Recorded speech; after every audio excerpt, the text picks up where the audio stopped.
Ayan, magkakapatid. Ayan, tatlo. Ayan, silong. Pa isa. Ayan pa isa. Ito pa si George. Ayan mga boss, oh, maganda ng kulay ng mga pusa. Ayan, magkakapatid tatlo. Tambay sila dito sa silong ng halaman. Halaman ba ito? Puno. Ayan. Doon sila. Nakatambay lang sila. Habang ako'y naghihintay ng service papasok ng trabaho. Nandito silang tatlo. Nandun na yung isa. Nandun. Malamig kasi yung lugar na yan. Ayan, takbo sila dyan. Ayan, tambay lang. Ayan sila. Hintay tayo ng kwan kayo, papasok tayo.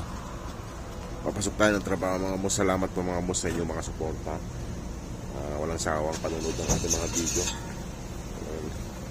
Ayan, tulog sila. Diyan sila natutulog minsan sa silong ng kwan pag hindi sila pinapalis. Ayan, sige po mga boss, maraming salamat. Acting.